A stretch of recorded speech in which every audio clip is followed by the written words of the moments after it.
José, el Sí, espacio es tuyo. bueno, pues muy buenas tardes a todos y gracias por estar aquí.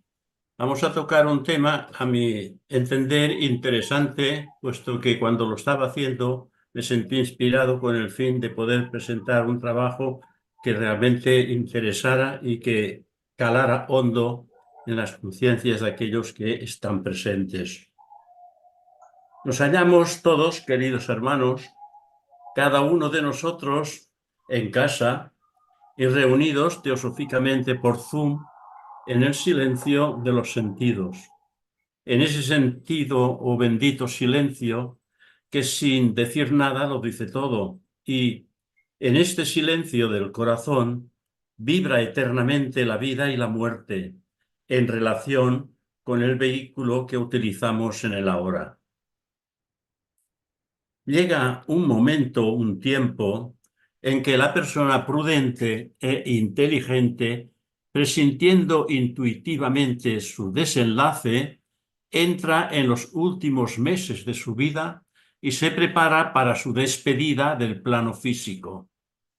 Así que se va retirando conscientemente de la vida mundana, sus actividades, deseos, apegos y goces dan paso al arrepentimiento, a la devoción, al ascetismo, al recogimiento espiritual. ¿Por qué? Porque es tiempo de volver a casa, es decir, a la morada del alma. Todos los humanos transponemos los portales de lo que llamamos muerte.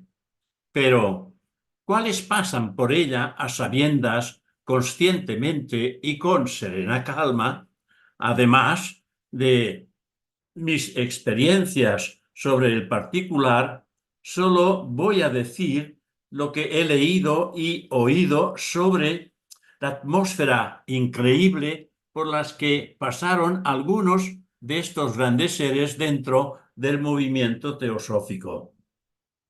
Según se dice, a cada uno, en más o menos intensidad, les sobreviene una visión. Primero, una luz lejana, como la cabeza de un alfiler, acercándose a gran velocidad, y después, como una ancha saeta, llenando finalmente toda la habitación, y con la luz, la paz.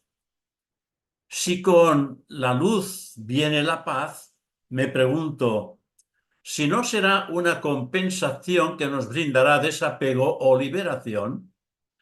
Para el asombro de médicos y enfermeras, en ciertas ocasiones el que se iba pronunciaba las palabras triunfales antes del acto final. Por ejemplo, la última palabra que salió del primer presidente del Grupo Español de Teosofía, don Francisco Montoliu y Togores, fue Blavatsky, y la de la fundadora de Rama Arjuna, la señora Carmen Mateu Prats, dirigida a su esposo don Ramón Mainadé, fueron: adiós, no, Ramón, hasta luego. Así proclamaron conscientemente estos grandes seres la victoria sobre la materia. Esto no equivale a decir que no constituya una diferencia si uno muere tranquilamente mientras duerme. Si durante el cambio que llamamos muerte hay alguna pérdida de conciencia, es sólo breve, tan breve o más breve que el sueño de una noche. Muchos de los que fallecen ni siquiera saben qué es lo que les sucedió y creen realmente que están todavía físicamente vivos, ya que aparentemente ven, oyen y tocan como cuando estaban vivos, pero evidentemente lo sienten con el cuerpo astral, puesto que el físico ya no está con él. Todas estas experiencias carecen de importancia, ya que solo tienen lugar en la mente consciente, puesto que ya no existe el cerebro físico. Por lo general, el ser humano piensa que el nacimiento es el principio y que la muerte es el final para todos. Los teólogos y metafísicos han discutido y discuten sobre esto, remontándose hasta donde la memoria puede alcanzar. Pero, ¿quiénes somos nosotros para decirles sí o no, cuando el ruido de sus discordantes voces se desvanecen en la distancia, cuando las horas más tranquilas del atardecer nos envuelven y abrazan una y otra vez? Entonces es cuando se nos aproxima silenciosamente una sensación extraña y escuchamos la voz sublime del yo interno que nos dice estas u otras palabras. Hijo mío, realmente no importa lo que ellos piensen y lo que ellos hagan. Estoy a tu lado y jamás te fallaré.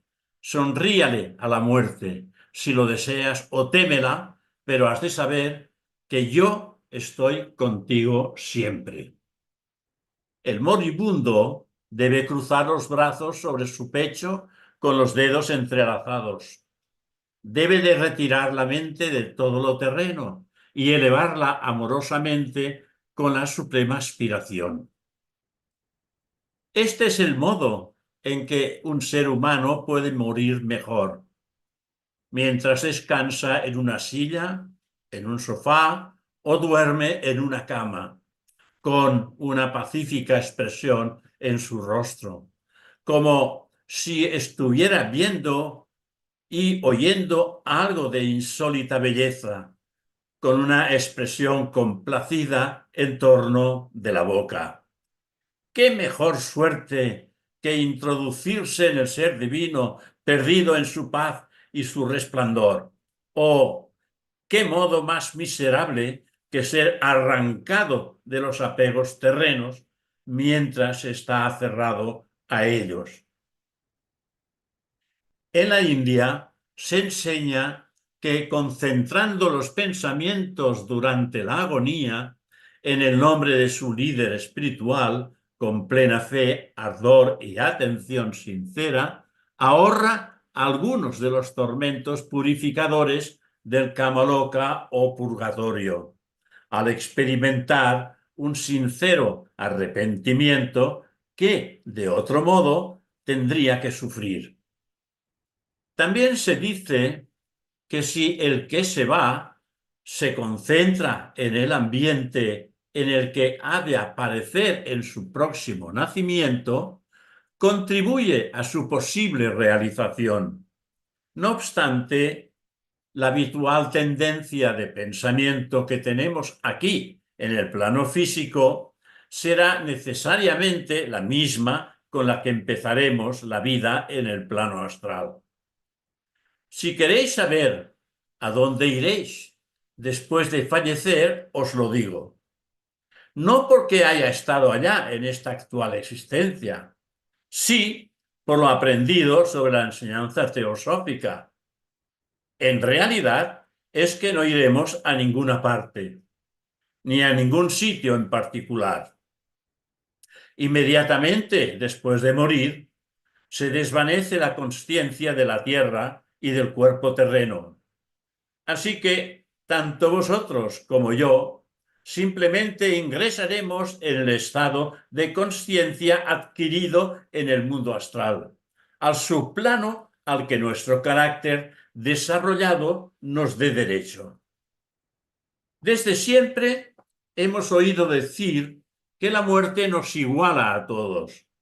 Esto es verdad en su aspecto visible. En el aspecto invisible, uno se dirige hacia el propio estado de consciencia para el que la persona se preparó. Desatado o liberado del cuerpo, entra en la atmósfera a la cual ya pertenece.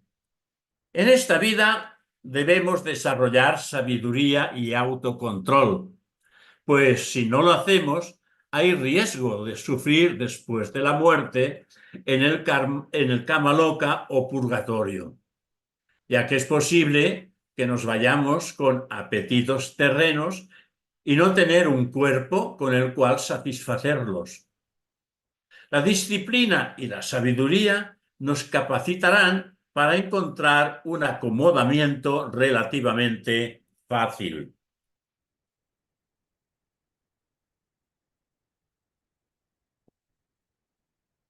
La mente humana, por sus características particulares, es constreñida a crear una imagen del mundo externo, de un modo determinado.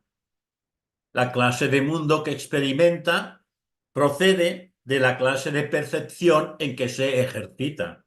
Por lo tanto, diferentes planos de la existencia se abrirían si las características se alteraran de modo distinto. Estamos viviendo junto con millones de otras mentes humanas de las que somos totalmente inconscientes, solo porque no entran dentro del restringido alcance actual de nuestras percepciones. La vida después de la muerte en otro mundo no es una posibilidad, es una probabilidad científica, una realidad filosófica y teosófica. Lo que llamamos muerte es la entrada en un nuevo género del ser, en una renovada forma de vida, en otro periodo en el que se asimila la vieja experiencia y se prepara la próxima fase, la reencarnación.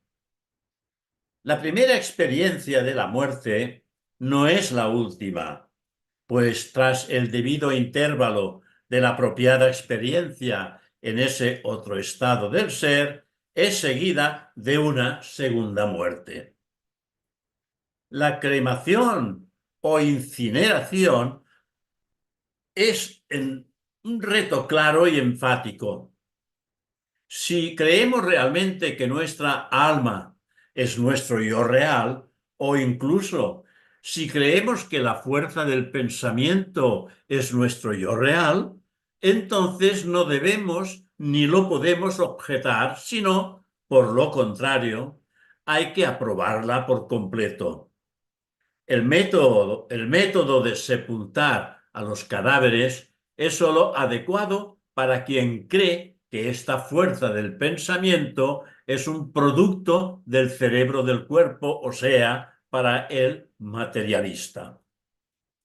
No es necesario que deploremos siempre el hecho de que tenemos que morir.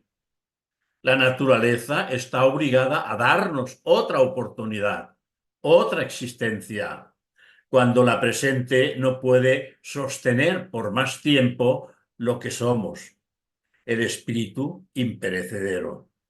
Lo que sí debemos deplorar es morir sin haber conocido estos óptimos momentos de vivir, estos vislumbres del yo superior. Para quienes intentamos avanzar en la búsqueda, la muerte no es una experiencia aterradora. Una vez efectuada la salida del cuerpo, el descanso es agradable y pacífico. Ahora bien, el individuo que vive muy egoístamente y sin cuidar los derechos de los demás, sufrirá extrañas visiones en el estado de postmortem.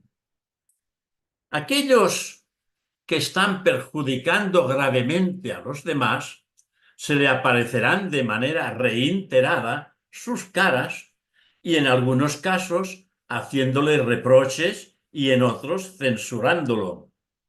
Esto seguirá así hasta convertirse en una especie de tormento de fantasmales obsesiones, fatigándolo al principio y agotándolo más tarde, al punto de caer en un estado enfermizo, desgraciado y espantoso. Cuando alcanza el punto más hondo de su aflicción, reconoce su iniquidad, que hace que se arrepienta, ayudado posiblemente por un pariente cercano y amoroso, mientras duerme, hallándose fuera del cuerpo. Se puede efectivizar este cambio en el corazón y resuelve enmendar su carácter. Entonces, solo entonces, cesará su persecución.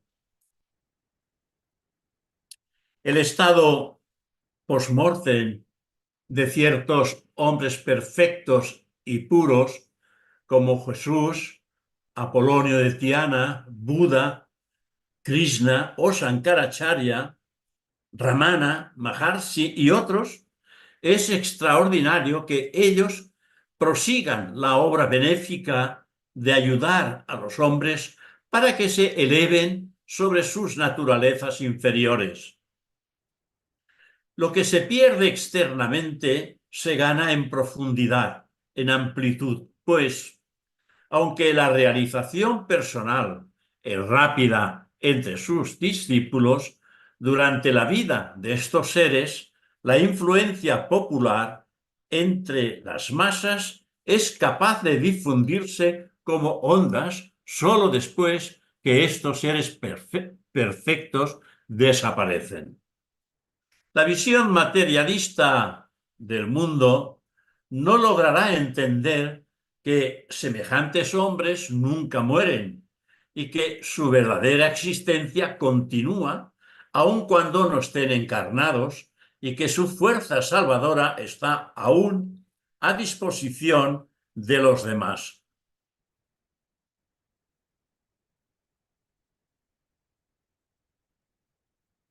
Mientras los hombres invoquen fervorosamente el nombre de ellos o conserven su recuerdo con reverencia, ellos continuarán su existencia, no mueren, no desaparecen realmente.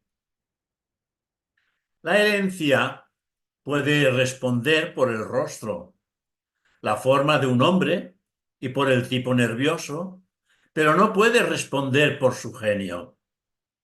Aquí es necesario introducir algo enteramente diferente, el desarrollo de su talento a través de repetidas vidas sobre nuestro mundo físico. No es absolutamente necesario buscar o averiguar cuáles han sido nuestras anteriores encarnaciones. La naturaleza no desea que en el presente se nos obstaculice con el recuerdo del pasado, cuando el pasado mismo se extiende durante tanto largo tiempo. Por lo tanto, no debemos de perturbarnos por las encarnaciones anteriores, sino que debemos de concentrarnos plenamente en esta encarnación actual para hacer que sea tan digna como podamos. Volvemos a esa tierra nuestra, no a alguna otra tierra, porque es aquí donde sembramos la semilla del pensamiento, del sentimiento, de la acción, y por lo tanto es aquí donde deberemos recoger la cosecha sembrada.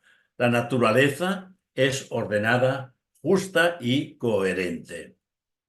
No existe una prueba física directa e incontrovertible de la reencarnación, pero existe una evidencia lógica de ella, porque deberían existir ciertas aptitudes sin una preparación anterior. ¿Por qué debería poseer yo a temprana edad las aptitudes mentales de un escritor o las aptitudes mentales de un músico? La herencia sola no puede explicar esto.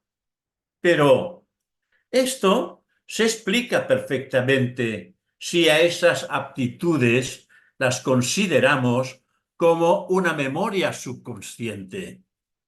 Inconscientemente estoy recordando y usando nuevamente mis propias capacidades procedentes de un nacimiento anterior. Esto solo es posible porque yo soy mente superior. Solo la mente superior puede continuar. Las capacidades en cualquier campo no pueden aparecer a partir de la nada. El individuo que las revela está repitiéndolas en su propia memoria más profunda. Viajamos de un cuerpo a otro, con adecuados y necesarios periodos de descanso. De cada cuerpo recogemos experiencias. En cada cuerpo aprendemos y desaprendemos, pecamos y sufrimos, actuamos correctamente y nos beneficiamos. Al final, en medio de avances y recaídas, está la plenitud y la satisfacción de humanidad madura, limpia, que va dejando atrás la animalidad. La mente inconsciente es como una estructura de recuerdos olvidados y recuperables, siendo pues precursora de la teoría del renacimiento. Prepara el camino para la aceptación y debería conducir inevitablemente hacia ella, y a su vez arroja luz sobre el karma. El ego que revive de la nada aparente es la mente consciente que reaparece del inconsciente.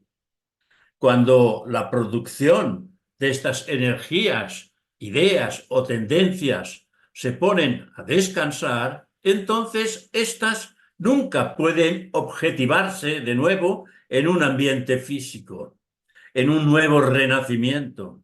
Y por lo tanto, el hombre se libera del karma y entra en el nirvana. Mientras él crea que es el cuerpo, deberá reencarnar en el cuerpo. Si la enseñanza del renacimiento es falsa, entonces la justicia de Dios también es falsa. No hay otro modo en el que las trágicas situaciones de la vida humana puedan ajustarse equitativamente o explicarse razonablemente en la mente humana. Cada reencarnación desarrolla su historia, grandemente prescrita, aunque pueda ser pesada y sea pesada por el pasado invisible. Con esa nueva reencarnación llegan también algunas posibilidades nuevas a través de la introducción de ambientes, escenarios, acciones y sucesos nuevos.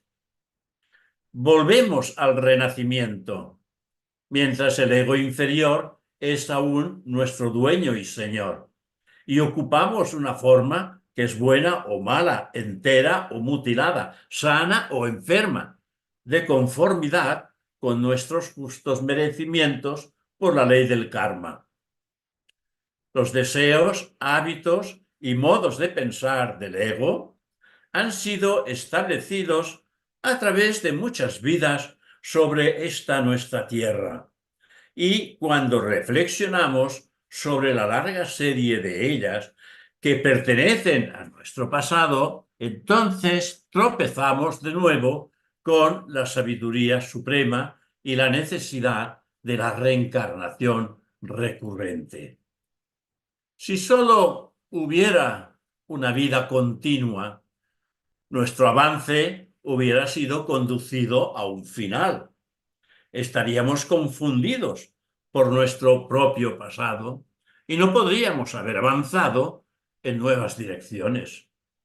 Este pasado nos habría rodeado circularmente. Cuán infalible es la sabiduría y cuán infinita la misericordia que, rompiendo este círculo de la necesidad, nos da la oportunidad de un nuevo comienzo una y otra vez, y nos libera para que efectuemos nuevas experiencias. Sin estas fracturas en sus secuencias de la vida, sin las ventajas de los nuevos ambientes circundantes, de las diferentes circunstancias y de los contactos nuevos, no podríamos estar donde estamos, sino que nos habríamos estancado o caído a niveles más bajos.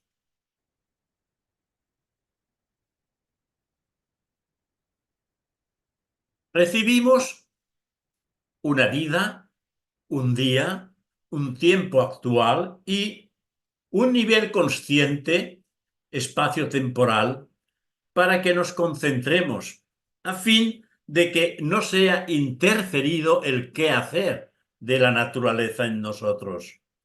Pero existen otras vidas, otros días, otros tiempos y otros niveles de conciencia, exactamente como este mismísimo momento, aunque en nuestro encuentro y experiencia no los captemos y aguardemos a través de una necesidad fatal. El desarrollo individual y los descubrimientos personales que se efectuaron en encarnaciones pasadas no tienen que repetirse de nuevo del mismo modo, con cada nueva encarnación. Sin embargo, lo que ocurre es una veloz recapitulación o destilación de toda la anterior experiencia histórica durante la primera mitad de la nueva encarnación.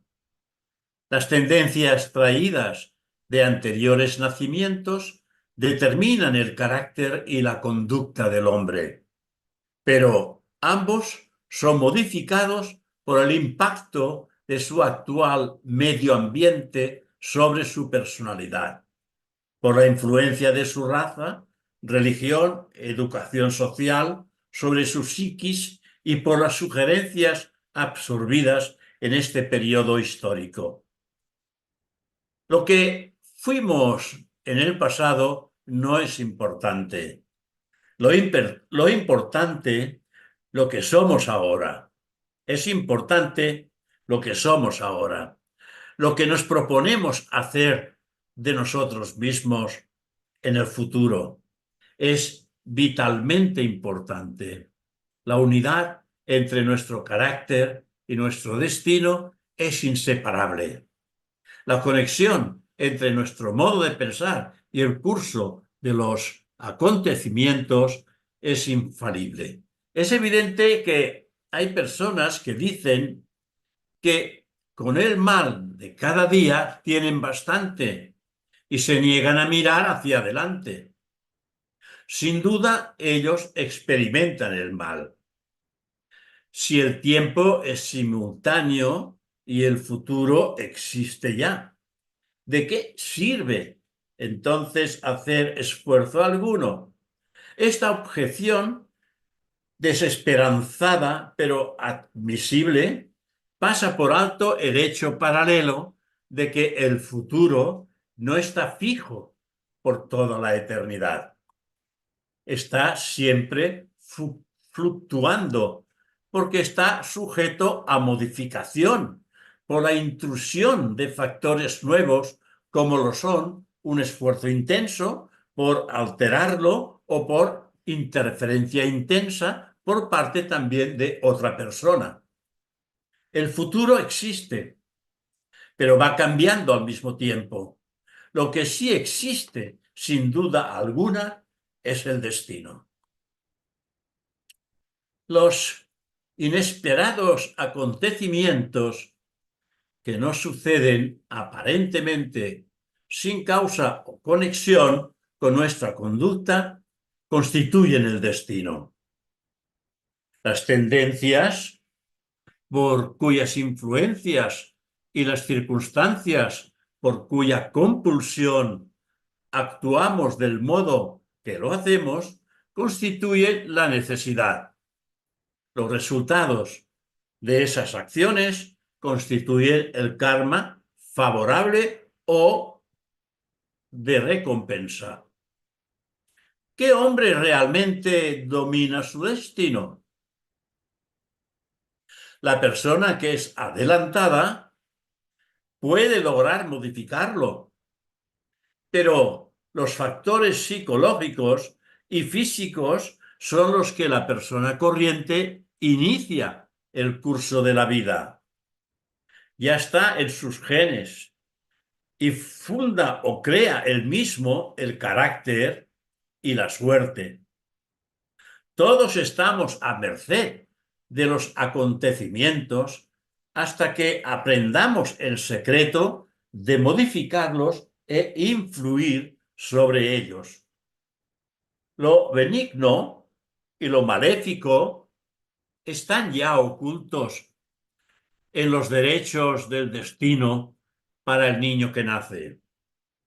En la medida en que la suerte externa pueda remontarse directamente a tendencias internas, en esa medida es controlable y alterable. ¿Cuán grande y cuán pequeña parte de nuestra vida está más allá de nuestra libre decisión y dirección en un asunto del destino? Hay compulsiones cósmicas de las que nadie escapa y que impregnan el destino humano, pues son parte de la idea del mundo. Quienes no están al corriente de los errores a que incurren, con el mal uso de la fuerza en el pensar y la voluntad para actuar, necesitamos urgentemente, y me incluyo, la enseñanza del karma. Destino es lo que una voluntad externa nos impone, sin tener en cuenta nuestros méritos o defectos. Karma es lo que inconscientemente a nuestra propia voluntad nos impone a través de la retribución de nuestras acciones. La ley del karma hace a cada hombre responsable de su propia vida. El materialista que niega el karma y echa toda la culpa y toda la carga sobre los hombros del ambiente y la herencia, niega la responsabilidad. Él empieza y termina con una ilusión. Nadie logra extinguir el karma porque niega intelectualmente su existencia, como lo hacen los fieles de algunas religiones o cultos.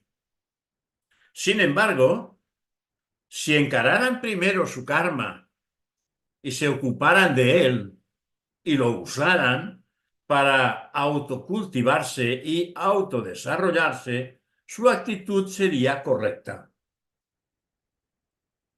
En realidad, su intento de negar prematuramente el karma muestra una disposición a rebelarse contra la sabiduría divina y una miope y egoísta búsqueda de la conveniencia del momento a costa de un descuido permanente de crecer espiritualmente.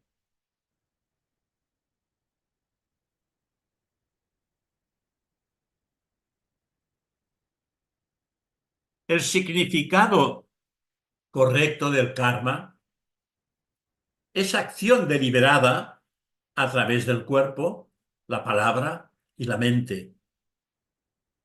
No se incluyen los resultados a esta acción, especialmente los que producen el renacimiento o influyen sobre este. Esa inclusión se introdujo en los conceptos populares, pero muestra un empleo vago del término. Karma es causa puesta en marcha por la voluntad. Para nada es un efecto. La frase ley de recompensa no es satisfactoria y se necesita una mejor que avale la responsabilidad para con su vida. Yo me atrevo a lanzar la de la retribución y el curso de esta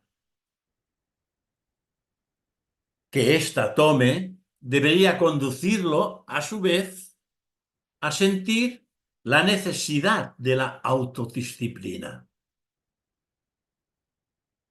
Si la teosofía aceptara la doctrina del fatalismo completo, no podría ofrecer esperanza a la humanidad. Y si además dijera que todos los acontecimientos de la historia del mundo están predestinados desde el mismísimo momento o desde el mismísimo comienzo, que cada acontecimiento de la vida está preordenado antes de que naciera, que ningún pensamiento, ninguna palabra y ningún acto podrían haber sido evitados. Entonces la enseñanza mística habría sido innecesaria, su enseñanza metafísica falsificada y su enseñanza moral habría sido en vano. Pero a la teosofía jamás se la ha hecho naufragar sobre ese necio fatalismo.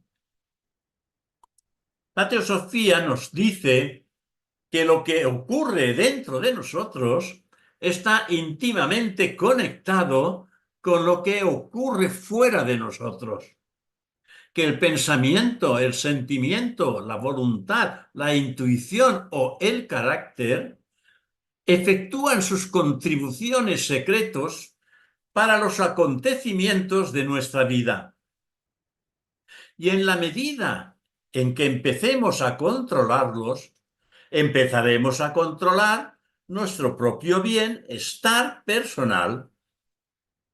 Si observamos el mundo de los hombres en masa total y como está hoy en vida, vamos a creer que la doctrina del fatalismo luchan con instinto animal para sobrevivir, precisamente porque no están demasiado alejados del reino animal, que es en realidad el campo en el que más o menos estaban en la anterior encarnación.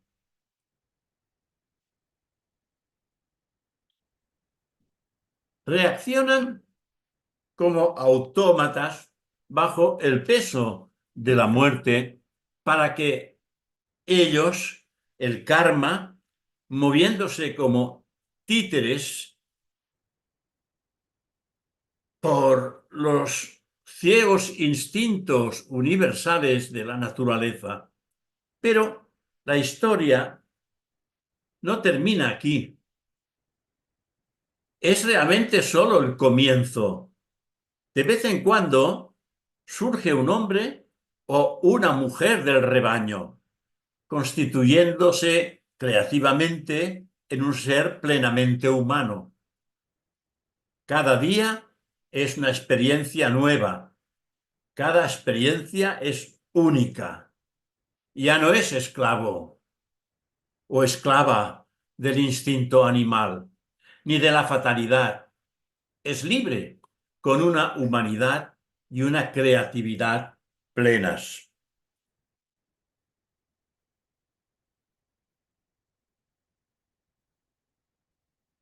Muchos orientales y una buena parte de occidentales subordinan todos los sucesos a la férrea ley del karma. Sobre ellos no hay libre albedrío ni control individual. Tenemos que aceptarlos fatalistamente y si la malignidad los desalienta, tienen que volverse hacia la fuente espiritual y buscar en ella la única felicidad real, el libre albedrío personal radica en la actitud mental y en la respuesta personal anterior a los acontecimientos. Sin embargo, podríamos cuestionarnos hasta dónde es ilusoria esta libertad, puesto que la respuesta y la actitud son condicionadas por el pasado y por otras muchas otras cosas. Es correctísimo declarar que el pasado nos inclina e incita a pensar y también a actuar de cierto modo, pero también hemos de admitir que podemos crecer, mejorar nuestras vidas y cambiar con el transcurso del tiempo. Esto equivale a admitir que somos libres para decidir crecer o permanecer exactamente como éramos o como somos. Es posible que pensemos que la decisión que acabamos de tomar es la única en ese momento hipotético. Pero la situación real es que esa es la única decisión que queremos tomar. Podemos no ser conscientes al principio del conflicto entre dos impulsos dentro de nosotros mismos. El que plantea el conflicto es la presencia del yo superior detrás del ego personal. Las inclinaciones del pasado no nos obligan, pero la mayor parte de las veces las usamos inconscientemente. Y las usamos como excusa, afirmando que no podemos hacer nada sobre el particular, que no podemos hacer otra cosa. Al parecer, siempre o casi siempre se acepta la visión ordinaria materialista de una situación y se adopta esa visión, aunque se pueda creer que lo verdadero es lo contrario. Lo que obstaculiza la percepción y recepción de la verdad en mayúsculas son las tendencias y las antipatías. Y lo que mantiene al aspirante en la ignorancia es precisamente atarse a estas cosas en el nivel más profundo del pensamiento y también de su propio sentimiento personal.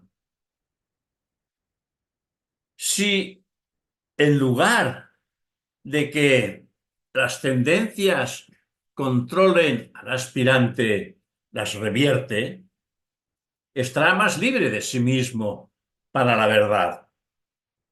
El estudiante posee ciertos matices que le son peculiares, porque es una persona, es un ego que funciona en el cuerpo y en el mundo.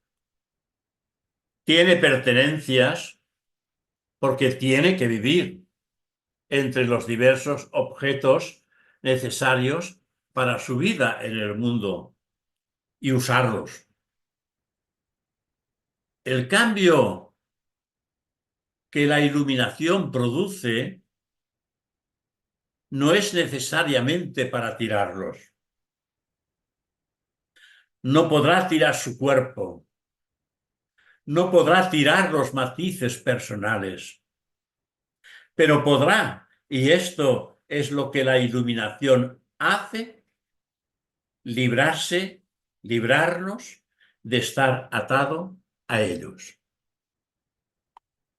Esto es lo que el desapego significa realmente.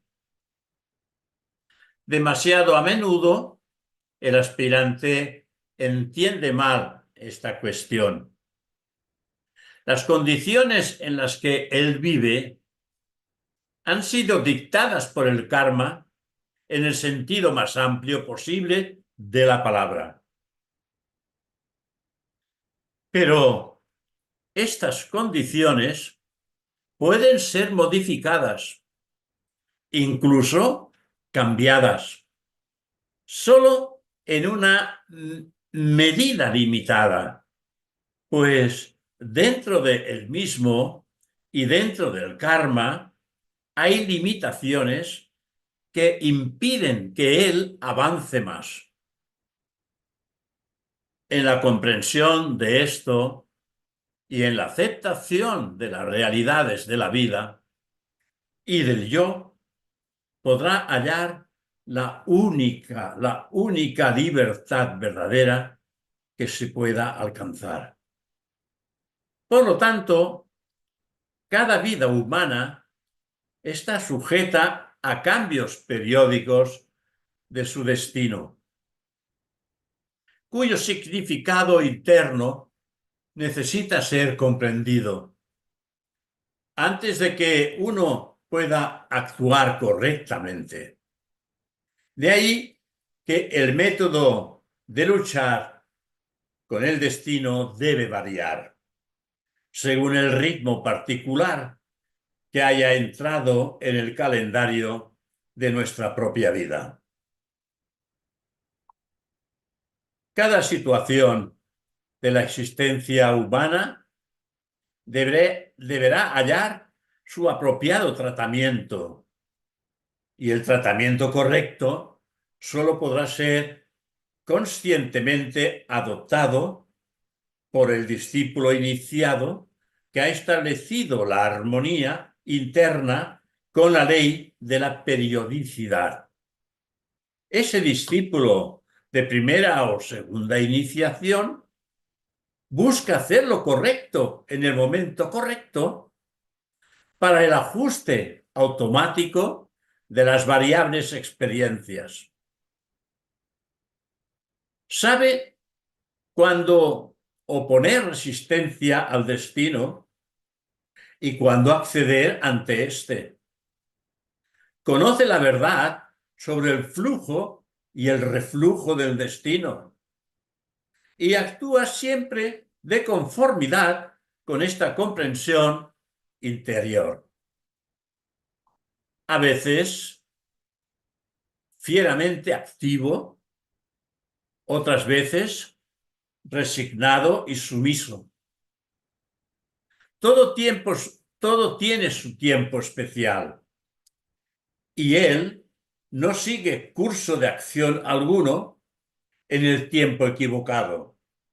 Según lo veo, es un agente libre, efectivamente, pero debe de expresar correctamente esa libertad y trabajar como todos trabajan dentro de la estructura de la ley cósmica.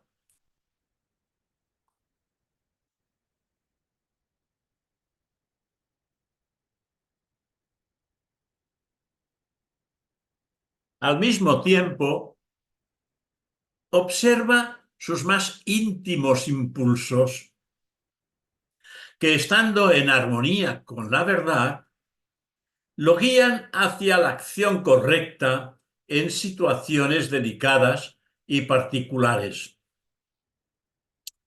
Queridos hermanos, hermanas, el adecuado curso de acción que debemos de adoptar depende, en última instancia, del tiempo y lugar, tanto material como espiritual. En pocas palabras, la sabiduría humana debe de relacionarse siempre con las corrientes cósmicas del destino y con la mente divina. Así que, como aspirantes serios, debemos de ser dúctiles ante las circunstancias y flexibles ante el destino, si queremos que nuestra vida sea sabia y feliz. Desgraciadamente, gran parte de nuestra propia desdicha es que somos nosotros mismos quienes la creamos. Solo el discípulo iniciado es quien, tras someter al ego personal, puede crear su propia armonía con la naturaleza y con el destino. Por lo tanto, permanecer espiritualmente imperturbado y en paz. Posterga la acción y aguarda, si es necesario, el momento oportuno, y mientras consagra su tiempo a cultivarse y prepararse, esperando la oportunidad que el giro de la rueda del tiempo deberá traerle. Se alinea con el principio oculto que rige al hombre y la materia, golpeando con eficiencia cuando el hierro esté caliente al rojo vivo y parando cautamente cuando esté frío. Conoce los apropiados límites de su actividad, incluso también en el triunfo, y no va más allá de ellos. Sabe cuándo avanzar y cuándo retirarse o quedarse quieto como un ratón dormido, evitando así cometer grandes errores. Estoy al final de esta exposición y la termino diciendo sobre este hipotético discípulo iniciado, sea que nazca en una miserable choza como en la grandiosidad palaciega, finalmente llegará nuevamente a su propio nivel espiritual. Puede que el entorno sea poderoso como para favorecer o impedir, pero los antecedentes del espíritu son aún más poderosos e independientes que el entorno. Muchas gracias.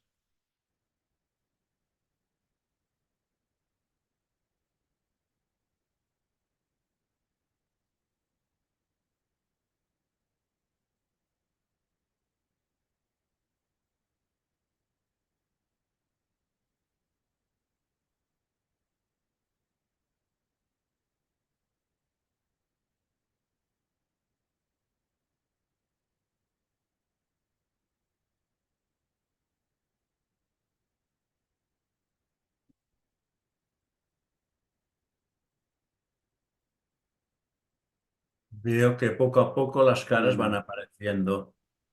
José, muchas gracias por la charla, un tema muy interesante. Y ahora sí, pues vamos a podemos habilitar los micrófonos y esperamos las preguntas.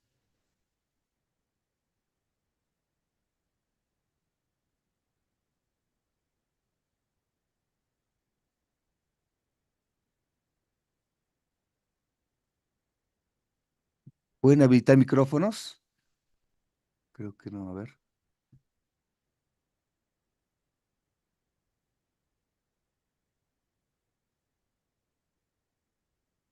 A ver, un segundito, creo que no están pudiendo habilitar micrófonos. Un segundito, José, por favor. Hola. ¿Sí pueden habilitar micrófonos? Sí. Ok, Ah, pueden hola, habilitar los Ricardo. micrófonos. Ya se pudo. Ahora sí, adelante, Ahora, por favor. Oh, entonces,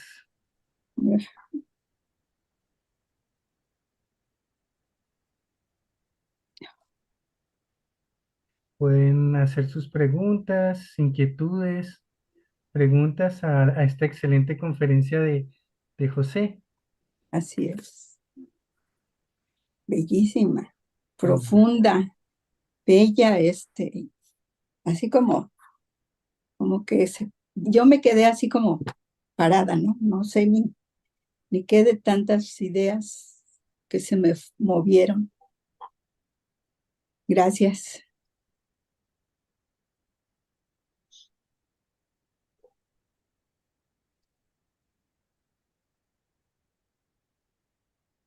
Gracias, Carmen. El Eh, silencio también habla.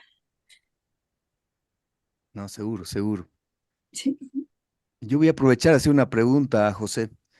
Em, Hablamos de la iniciación y la iniciación entiendo que es un trabajo obviamente serio y uno pasa por diferentes iniciaciones. Eh, Algunas, creo que las primeras son en el plan de la materia, pero otras son en los planos astrales. No sé si pudiera explicarnos un poco más, José, al respecto. No veo quién es quien habla. José Luis, Pregunta. José Luis pregunta. acá, aquí estoy, José. Acá, No acá. veo. Ah, Ah, aquí, José Luis. Sí, sí. Ah. Dime la pregunta.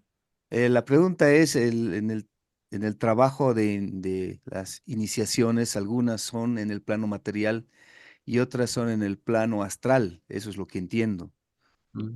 ¿no? Es más, había leído del señor Jeffrey Hudson que inclusive en las iniciaciones, en el trabajo en el plano astral, eh, en el plano astral, ese plano que es eh, tan plástico, entonces todavía no tenemos conocimiento y podemos diferenciar lo verdadero de lo falso. Y recuerdo que recién en la cuarta iniciación sí tenía ese manejo completo y se podía diferenciar lo verdadero y lo falso. Eso, José. En principio, las iniciaciones ocurren en los planos espirituales, no en el plano astral ni en el plano mental concreto. Las primeras iniciaciones que se suceden se reciben en el cuerpo causal, que es el cuerpo del alma, la morada del alma, porque las iniciaciones no son personales, son espirituales.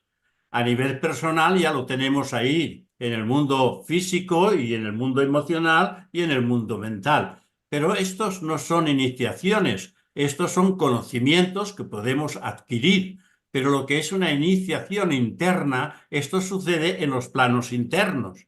Por lo tanto, la primera y segunda iniciación, que es la que he estado hablando, que recibe el discípulo aceptado, este la recibe en el cuerpo causal. Lo que ocurre es que como que se experimenta internamente algo, la gente piensa que la ha recibido en el cuerpo astral, pero evidentemente no. Es una reproducción que a través del sentimiento se realiza, pero que la iniciación espiritual ocurre en los planos internos. Ok, entonces es en el plano causal. Exactamente en el plano causal es donde se recibe esta iniciación. Porque el individuo que la recibe no tiene acceso más allá del plano causal porque su desenvolvimiento ha alcanzado este punto.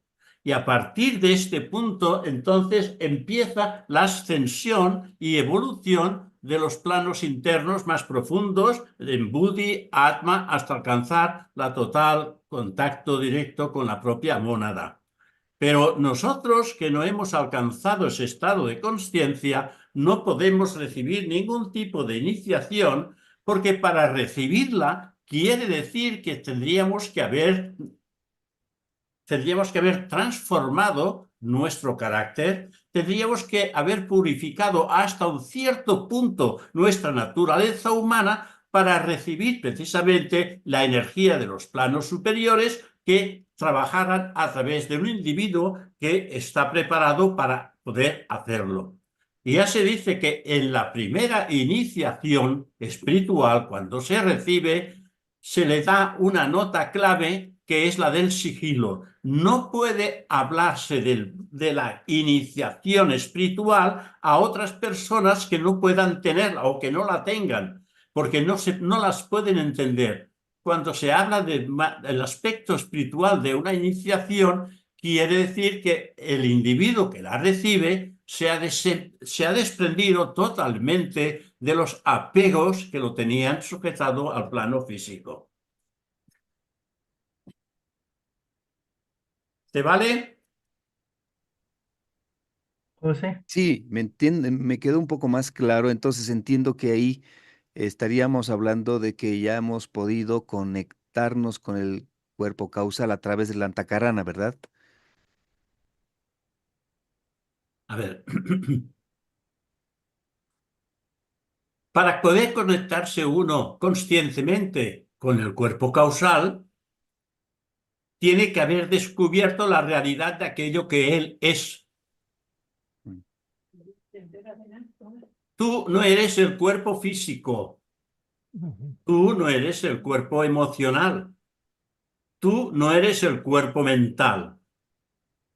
La primera esencia de aquello que tú eres la encontrarás en el cuerpo causal, que es la morada del alma, donde existe la realidad de aquello que tú eres. Este es el significado de la frase que habréis oído muchísimas veces: hombre, conócete a ti mismo, conocerás a los dioses y al universo entero, pero jamás si no te llegas a conocer a ti mismo. Y cuando digo conocer a ti mismo, no quiere decir conocer a José Luis.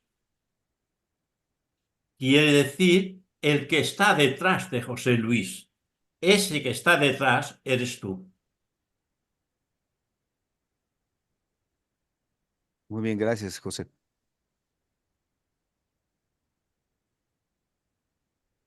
Bueno, están abiertas aquí las preguntas. Es-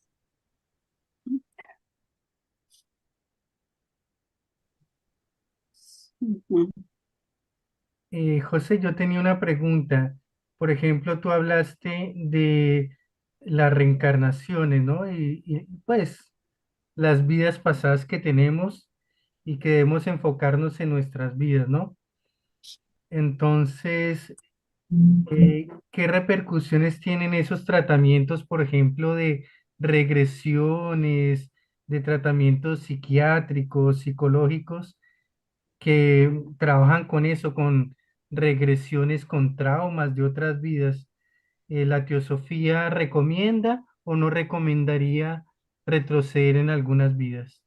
En absoluto. No la recomienda en absoluto. Porque en absoluto no se puede, mm, no se puede, no se puede tratar el alma desde la materia.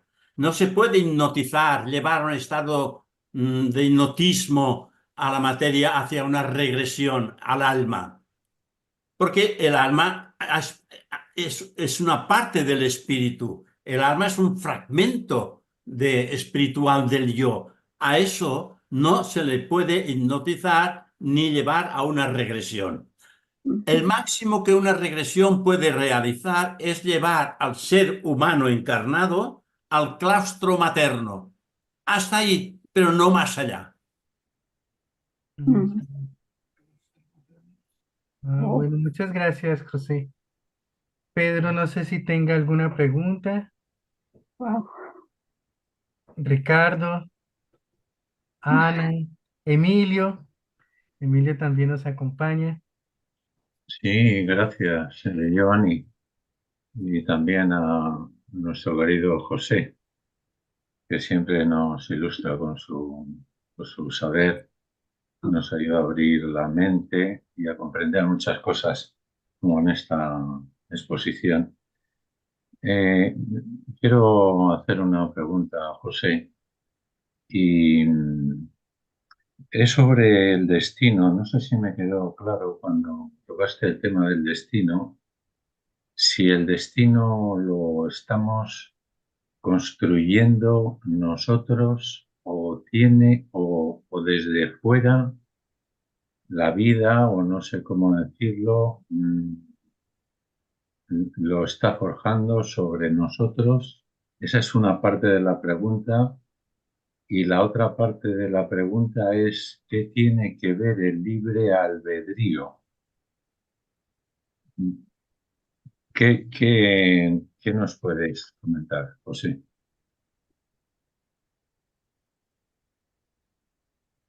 El destino no es el futuro. El futuro lo podemos cambiar, como podemos cambiar el presente y como hemos cambiado el pasado. El pasado pasa, el presente pasa, el futuro pasa. El destino no pasa. Lo que está destinado a realizarse en esta existencia es lo que vamos a hacer. Eso es el destino. Sí, sí. Yo no puedo explicar más qué es el destino por la sencilla razón que no es algo tangible. Ujú. Es algo que pertenece al mundo oculto, que nos lleva a ese destino, a ese encuentro con nuestra propia realidad. Eso es el destino. Estamos destinados a encontrarnos a nosotros mismos. Pero el destino no es un lugar, es un acto que realizamos por propia decisión y cumplimos con el destino. El libre albedrío son las decisiones que nosotros tomamos. Tenemos el derecho de tomar nuestras propias decisiones y tenemos el libre albedrío para poderlo hacer, en positivo o en negativo. Depende de lo que nosotros emocionalmente estemos atados. Y el libre albedrío lo dirigimos nosotros con nuestro propio pensamiento, sentimiento y el hacer. Hacemos cuanto queremos y cuanto queremos y necesitamos por libre albedrío. Nadie nos obliga a pensar de una manera determinada o a sentir de una manera determinada o a actuar de una manera determinada. Por lo tanto, tenemos el libre albedrío y lo podemos ejercitar en nuestra vida siempre en un plan y dirección concreto bajo un punto de vista positivo.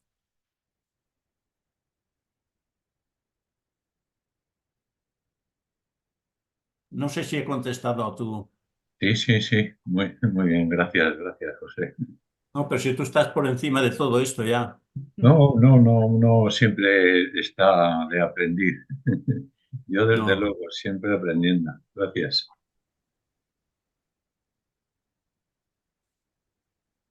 Bueno, tenemos más preguntas. Pedro, Ana Cuellar también nos acompaña. Silvia, Clarisa. Remé tiene levantado la mano. Remé Purillo. Puedes preguntar. Que creía que tenía abierto el... A ver, yo he entendido, José, que has dicho que la regresión solamente puede llegar hasta el seno materno, ¿no es eso? ¿Has dicho? Sí, Pero entonces estas personas que dicen que hacen regresiones a vidas pasadas y todo eso, falso. ya, ya. Como se dice ¿Cómo tanto, una personalidad no puede ir a otra personalidad? Porque esta otra personalidad desapareció por completo. ya, Solamente, para engrandecer un poco la pregunta, solamente un individuo puede conocer parte de sus vidas pasadas cuando su conciencia ha despertado plenamente en el mundo causal, donde se hallan lo que se llama los archivos acásicos de la naturaleza, donde están inscritas todas tus vidas y la de toda la humanidad. Pero ocurre una cosa que es muy curiosa, que cuando el individuo tiene acceso a ese estado de conciencia causal, ya no le interesa lo que ha sido en el pasado, claro, solamente le interesa lo que está por encima de él. Se ha ya, convertido en lo que es gracias al pasado, pero no regresa al pasado, ni le interesan las historias del pasado. Pero si quiere hacer un trabajo de intervención hacia el conocimiento, puede perfectamente hacerlo también a través de sus propios átomos permanentes, porque estos han registrado todos sus pensamientos, todas sus emociones, sentimientos y todos sus actos. Están plenamente dentro de los átomos permanentes.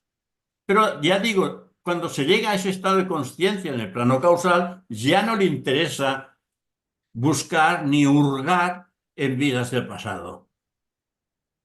Y entonces cuando se habla en las vidas de Alcione, que te habla de otras reencarnaciones y todas esas cosas, eso ya, ¿por qué se ha hecho? ¿A nivel de para que nosotros aprendamos?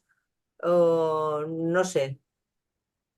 Es que Porque, el caso es distinto. claro, claro. Que aquellos que hacen una investigación en el pasado, quiere decir que tienen la facultad clarividente de entrar en etapas del pasado y Ya, pueden perfectamente hacer averiguaciones, pero estos ya han despertado esa cualidad de la clarividencia causal.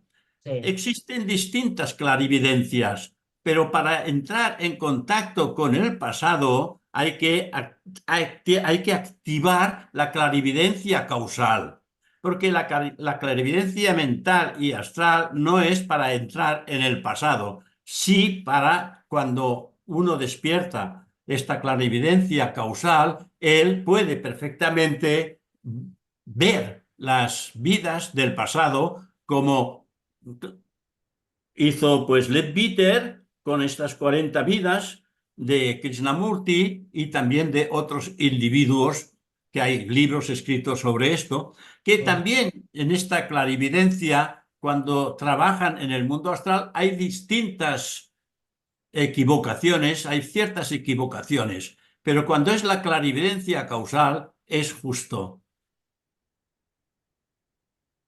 Muchas gracias. Yo quería, digo, que esas dudas que tenía ahí, porque no se me habían ocurrido, pero al nombrarlo vosotros ya lo he pensado. Bueno, pues gracias. Bueno, José tiene levantada la mano. José. Sí, gracias, Giovanni. José, sobre el comentario que hacía Giovanni, que al inicio, cuando reencarnamos, pues no recordamos las vidas anteriores. Debe haber algún motivo por el que eso funciona así. Y ahí, esa es la primera pregunta. Quisiera que nos explique cuál, en su opinión, es ese motivo. Y sobre el libre albedrío, eso es muy relativo, en mi opinión, porque puedo decidir qué voy a comer hoy, puedo decidir dónde voy a ir, pero eso es nada respecto al karma que tenemos que afrontar. No puedo, en mi opinión, decidir, no puedo definir si que no me voy a encontrar con esa persona con quien tengo un vínculo kármico, porque eso está escrito y eso va a funcionar. Entonces, considero que el libre albedrío es relativo y es proporcional al nivel de conciencia que podamos tener. Si tenemos poca conciencia, pues poco podemos hacer con ese libre albedrío y al revés, ¿no? Eso, José, gracias. Sobre el recuerdo de la encarnación anterior, ¿no? ¿Me decías? Sí, correcto. No puede recordar la mente que tú tienes en la actualidad lo que no ha vivido, porque tu mente no ha vivido la encarnación anterior. Tu mente es el resultado de las experiencias mentales del pasado, pero es una mente nueva. En cada encarnación tenemos una mente nueva, un cuerpo astral nuevo, un cuerpo físico nuevo. Y no podemos recordar lo que no hemos vivido, porque somos otro. Cuando José Luis desaparezca de este mundo, ya no se hablará más de un José Luis, pero el que está dentro de José Luis volverá nuevamente y le pondrán la etiqueta de otro nombre. Pero seguirá siendo el mismo que está ahora con José Luis. Y él sí es conocedor de todo. Pero la personalidad que no ha alcanzado el contacto con la realidad del yo que antes te he manifestado, no puede recordar porque no lo ha vivido. Sí, José, entiendo. Sin embargo, em, hay niños que ya pues nacen y ya tienen un criterio bastante formado. Hay niños que ya tienen genialidades, o ya son genios a temprana edad. Y eso explica por qué esos niños ya han trabajado esas habilidades en vidas anteriores, ¿no? Entonces lo que vienen aquí a hacer acá es a continuar y por eso sobresalen respecto al resto, ¿no? En cada encarnación, ahora tú, en esta encarnación que estás viviendo, estás preparando la próxima. Si en esta encarnación tú estás desarrollando cualidades intelectuales y espirituales en música, arte o lo que tú quieras, esto es lo que te llevarás. Y esto vendrá en la próxima encarnación, en el próximo individuo, hombre o mujer que sea, de una manera innata en su propia consciencia. Y a momentos determinados, esa consciencia del pasado irá apareciendo en la presencia en el presente de esta nueva criatura. O sea que todo lo que hacemos lo traemos en cada encarnación, pero la personalidad nueva no lo sabe. Pero a medida que va entrando en el movimiento de la cultura, el desenvolvimiento, la universidad, lo que está haciendo es abriendo su mente. Y una vez está preparado, lo que está internamente aparece en la mente concreta, porque ya está en la mente interna, está ya en el yo, está en el causal. Y entonces cuando uno se abre internamente, esto aparece en la mente concreta. Y son estos sabios realmente que han alcanzado un estado de consciencia realmente maravilloso. Exacto, José, gracias. ¿Puede una persona que ha reencarnado, a lo mejor anteriormente haya sido una persona muy inteligente, muy estudiosa, con un montón de sabiduría, y a la siguiente reencarnación puede ser todo lo contrario, o nunca se puede volver para atrás? Quiero decir, una persona torpe, una persona que no sé, que no tenga memoria, que no pueda estudiar, digo yo, si puede volver a todo lo contrario, habiendo sido anteriormente en otra vida una persona súper inteligente y haya adquirido muchas habilidades. Todo aquello que se ha desarrollado internamente, esto está presente en la nueva encarnación. Pero si en esa nueva encarnación el individuo, por karma del pasado, etcétera, no tiene la oportunidad de cultivarse, de entrar eh, en una familia en la que pueda de alguna manera realizarse culturalmente, etcétera, entonces no tiene esta cultura en esta encarnación, pero tiene la sabiduría adquirida del pasado. Ah, Y, y sus actividades y sus acciones están cargadas de sabiduría, aunque no tenga la cultura recibida de niño como haya podido recibirla en una anterior encarnación. vamos, que no se puede volver para atrás nunca, de una No se manera o de vuel- otra. En principio no se va nunca hacia atrás. Cuando uno da un paso hacia adelante, dice la ciencia oculta que una puerta se cierra detrás. Das un paso adelante y la puerta se cierra detrás. No se vuelve atrás.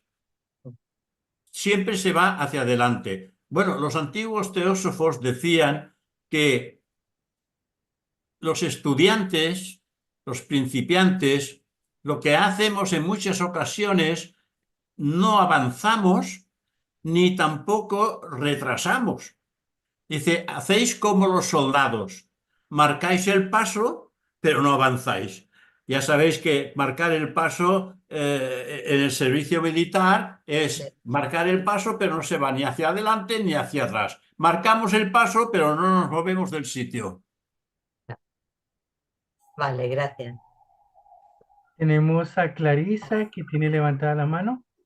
Sí, es respecto a este mismo tema del que preguntaba Reme y que has respondido, José. Hay un aspecto que me parece que es interesante que lo consideremos respecto a una persona que ha sido muy inteligente, que ha tenido muchas posibilidades y ha desarrollado cualidades en el aspecto intelectual, etcétera, etcétera. Si en esa existencia, y hay a personas que les ocurre, se estropea su inteligencia por medio de la bebida, las drogas u otras cuestiones, el ser real no pierde aquello que ha desarrollado, pero kármicamente para la siguiente encarnación podría nacer muy menguado de esa inteligencia que ella había dispuesto a nivel de la persona, a nivel personal. Serían cuestiones kármicas. Hasta que se agotaran, no se reencontraría de nuevo con su verdadero ser, hasta donde lo haya desarrollado. ¿Lo explico bien, José? Sí. No, y hay incluso también, a veces son encarnaciones de descanso. Encarnaciones de descanso quiere decir que precisa del contacto directo con la naturaleza y no entra en contacto con ciudades ni tampoco con trabajos. Hay un estado de descanso con el fin de tranquilizar la mente, porque la mente es muy importante, es un instrumento muy importante. Y si la tendencia está muy arraigada todavía en este individuo en cosas concretas, necesita la soledad, el contacto, es lo que hace el buscador. El buscador, ¿qué es lo que intenta encontrar? La realidad de aquello que él es, pero en contacto con el mundo, las obligaciones, esto le pone muchos impedimentos y entonces busca la soledad, ese contacto con la naturaleza, el silencio y esto la introspección, y esto hace que se vuelva hacia el interior. El buscador se vuelve hacia el interior y entonces tranquiliza la mente porque no está en contacto con el movimiento mental concreto. Y entonces va tranquilizando su mente como preparación para una próxima existencia, tener una mente perfectamente dominada y controlada. Gracias, José. Wow. ¿Puedo? Claro que sí. A ver si se puede, Los si me micrófonos son escucho. tuyos. Bueno, son tantas las cosas que se me mueven en esta mañana, que me recuerdo mucho de niña, ¿no?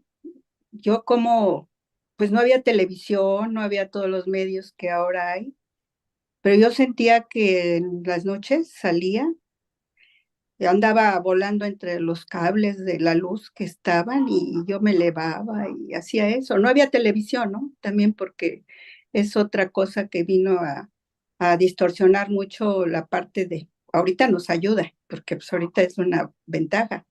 Es como un cuchillo, puede servirnos y puede lastimarnos. Y me pasaban muchas cosas, entonces esa parte intuitiva que a veces me hace hacer como presentir y luego yo mejor no lo digo porque luego veo qué pasa. Entonces, o también cosas de regresar. Pero yo de niña, conforme fui creciendo, se fueron olvidando pues todas esas cositas que me iban sucediendo, pero a la fecha todavía esa parte intuitiva sigue como muy desarrollada en muchas cosas y pues yo he aprendido a vivir con esa parte, me he hecho más recatada en muchas cosas, ¿no? Pero ahora esta mañana para mí ha sido así como de muchas sorpresas, muy interesante, gracias. gracias a José Tarró, ¿verdad?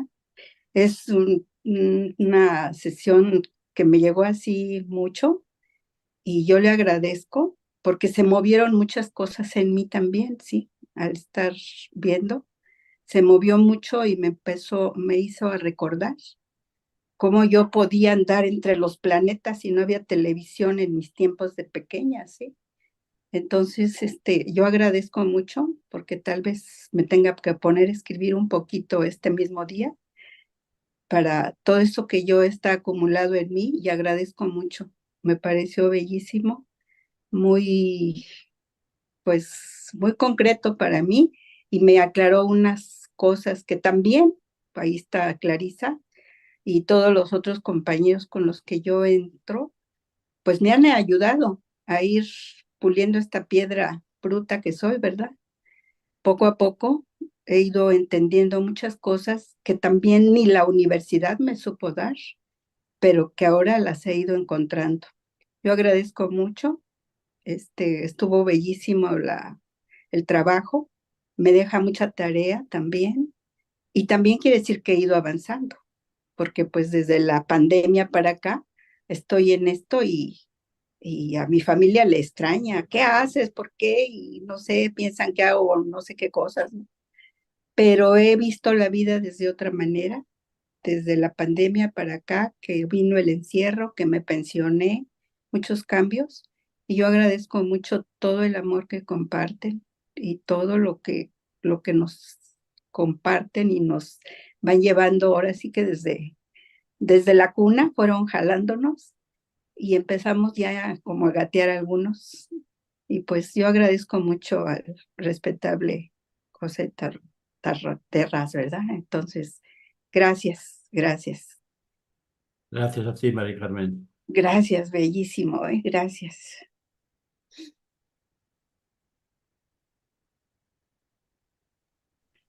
Bueno, tenemos más preguntas. Andrés, Pedro, Liliana, no sé si tengan alguna inquietud.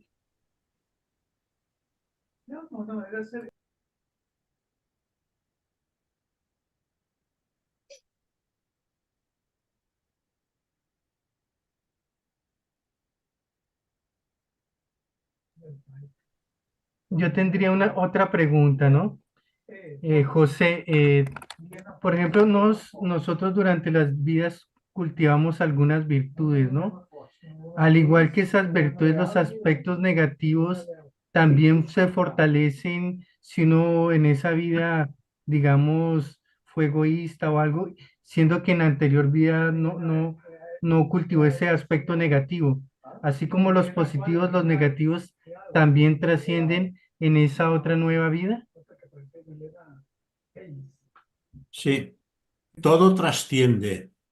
Lo que es positivo lo traes contigo cuando encarnas y lo que es negativo se quedan encerrados en lo que se llaman los skandhas y cuando llega el momento, un skandha de estos se desprende y es el aspecto kármico que te llega.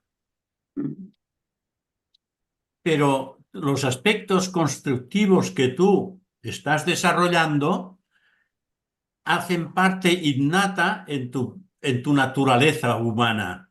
Lo que ya desarrollas, esto no se pierde nunca. Pero los aspectos negativos que tú que has realizado una vida del pasado, porque hay el karma del pasado, quedan encerrados en el mental, en los skandhas mentales, en los emocionales, en los skandhas astrales y en el físico, el skandha físico. Y cuando esto se presenta, ese tipo de karma, quiere decir que estás preparado para poderlo recoger y cambiar. Esto a veces la gente pues tiene miedo del karma, pero ya sabéis, la palabra de Jesús dice, el hombre recoge aquello que ha sembrado. Y no lo puedes recoger en ninguna parte y en otro lugar. Lo tienes que recoger en el mundo en el que lo has sembrado. Si lo has sembrado en este mundo físico, has sembrado pues desgracia, dolor. Esto es lo que tú recogerás en un momento kármico y te vendrá ese dolor que tendrás que, o sufrimiento que tendrás que cambiar. Pero para poderlo cambiar, tendrás que aceptarlo. Porque si no lo aceptas, engrandeces el dolor y el sufrimiento kármico.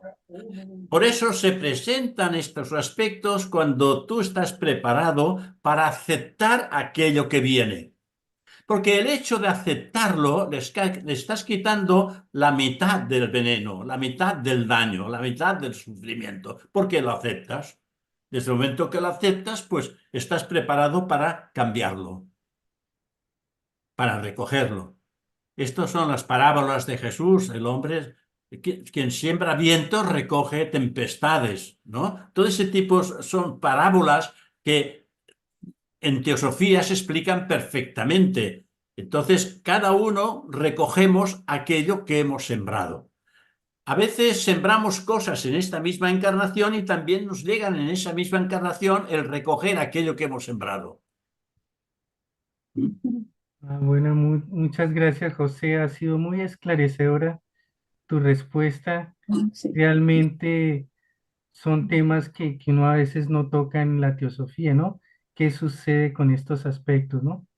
Entonces, muchas gracias, José, por tu respuesta. Vamos a ver qué preguntas tenemos más aquí en nuestro Zoom. Lilian, Piensa una cosa, y es que hace 2000 y pico de años que él habló de esto, y cuesta mucho hacerlo. Y cuesta mucho porque estamos muy cogidos por el aspecto concreto de las cosas, el deseo, la pasión, el egoísmo, etcétera, etcétera, etcétera. Y aún lo seguimos haciendo. perfecto, muchas gracias. Y por ejemplo, José, yo escuché hace algún tiempo una conferencia de Gabriel Burgos de Colombia y hablaba de las reencarnaciones, ¿no? Que nosotros como individuos tendríamos que estar en todos los aspectos, ¿no? Reencarnar en la riqueza, en la pobreza, en la enfermedad, en la virtud, etcétera, en todos los estados para desarrollar la conciencia. No sé qué opines tú de esta visión. No he entendido bien la pregunta. On- eh, Hace algún tiempo, hace como unos 10 años, Gabriel Burgos dio una conferencia sobre, pues, karma, reencarnación, ¿no? Y él hablaba de que nosotros, para desarrollar nuestra conciencia, tendríamos que reencarnar en muchos aspectos, tendríamos que reencarnar en la pobreza, en la riqueza, en la enfermedad, bueno, en todos los aspectos para desarrollar nuestra conciencia, ¿no? Entonces es así que durante muchas vidas realmente tendríamos que experimentar todas estas circunstancias. ¿Tú qué opinas de esta visión? No, es normal, hemos de encarnar y en cada encarnación estamos cultivando nuevas aptitudes, nuevos conocimientos y nuevas cualidades. En cada encarnación se está. Ahora, en encarnaciones vendrás en una encarnación de una manera determinada, desarrollarás unas causas determinadas, desarrollarás un tipo de inteligencia determinada y en otras encarnaciones, pues no lo harás.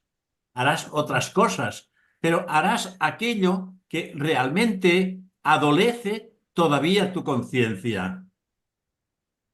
Porque no se trata de desarrollar simplemente esto, sino aquellas cualidades que ennoblecen al ser humano, aquellas cualidades que desarrollan la conciencia. Porque la base fundamental del desarrollo es la conciencia. El ser humano pues se desarrolla y va muy bien porque entonces la conciencia lo puede utilizar muy bien. Lo único que queda de cada encarnación es la conciencia. La conciencia es lo que queda y los átomos permanentes. Átomos permanentes y la conciencia de aquello que hemos realizado es lo que queda. Y esa conciencia es la que traemos en la próxima encarnación. Con lo cual no se pierde nada. Los aspectos negativos están en los skandhas, Y cuando llega el momento, el escándalo se abre y el aspecto kármico se presenta. Y si tú estás preparado para resolverlo, porque no se presentará si no estás preparado. Hay una frase de Jesús que dice que el karma, que Dios aprieta pero no ahoga. Mm, sí. Aprieta pero no ahoga. Viene el karma, te aprieta pero no te está ahogando. Tú tienes que sacar fuerzas de flaqueza para poder desarrollar y transformar el aspecto kármico que te ha llegado. Por eso no llega hasta que uno está preparado y tiene esta fuerza interior que dice, nada, pues a pesar de lo que venga, yo voy a cambiar este asunto. O lo acepto y lo cambio y lo mejoro. Entonces es cuando uno vence aspectos del pasado, porque también esto se presenta, pero tienes las cualidades desarrolladas en tu propio interior, porque esto no lo has perdido, esto está en tu interior y cada vez más el ser, el yo superior está cada vez más capacitado para dirigir a la personalidad. Porque ¿qué es lo que hace el yo superior? Dirigir a una personalidad. Y si no tiene la fuerza de la voluntad necesaria, pues la personalidad se va por un lado, se va por el otro.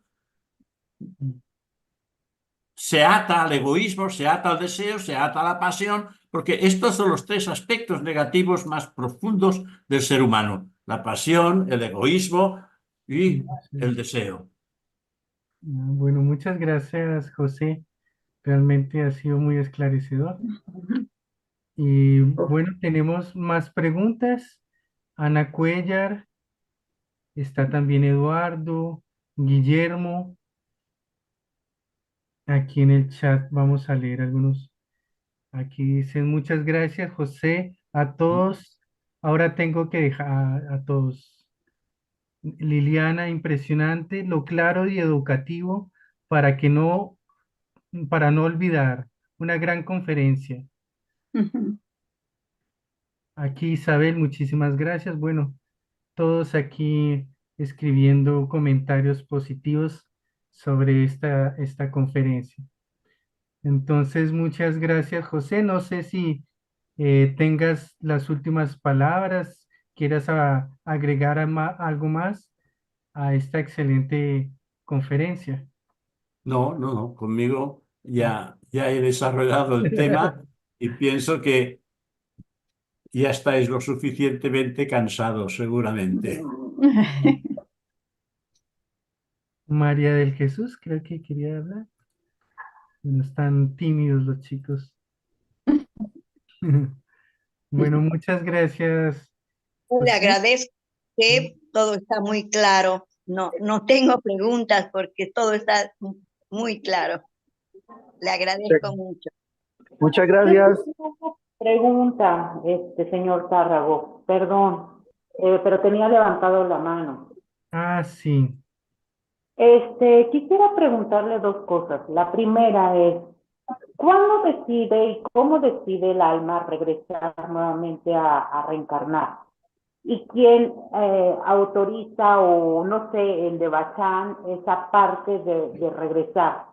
Y la segunda, ¿es posible que nosotros como almas pudiéramos reconocer a través de la mirada o cuál sería el factor para volver a reconocer a las personas que llegaron en determinado momento a vivir en vidas pasadas con nosotros? Gracias. El alma, cuando ha podido asimilar en el mundo causal todas las potencialidades elevadas de conciencia que ha podido desarrollar en la vida última, y esto está perfectamente bien asimilado, entonces es cuando toma la decisión de reencarnar de nuevo. Pero la decisión es del alma propia, alma o yo superior, como quieras llamarle en este aspecto, porque el alma en el mundo causal está fundida, unida a la fuente que es el yo superior, con sus tres aspectos de Atma, Buddhi, Manas. ella toma, el alma, la decisión de reencarnar nuevamente. Nadie la obliga. Nadie le dice es el momento de encarnar. Ella toma la decisión y cuando realmente los señores del karma están a su disposición para poder construir el cuerpo etérico dentro del claustro materno de la madre, entonces es cuando se imprimen estas cualidades en este feto, donde se podrán de alguna manera manifestar en la próxima encarnación. Y en el segundo, no recuerdo lo que habías dicho. De ¿Cómo recordar. poder Sí, sí. A ver, no es que recordemos a las personas, sino que nos volvemos a reencontrar por afinidad de pensamiento.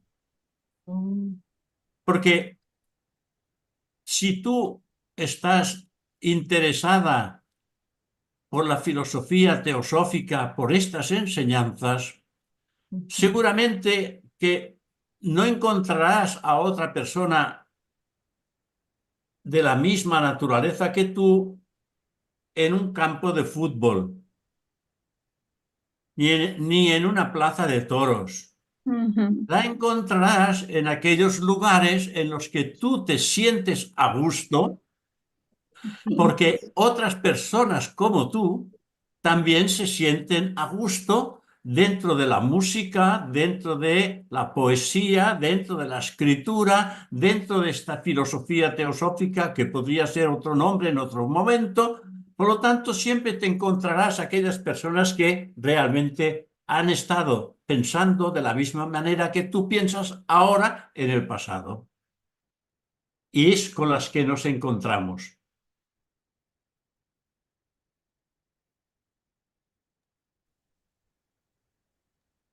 Muchas gracias, que tenga un bonito día y muchas gracias por esta enseñanza. Bueno, muchas gracias a todos los participantes hoy en esta conferencia sobre nacimiento y renacimiento de nuestro hermano José Tarragó. Entonces, los esperamos para el próximo sábado en este mismo horario, en este mismo canal, como dicen en la televisión.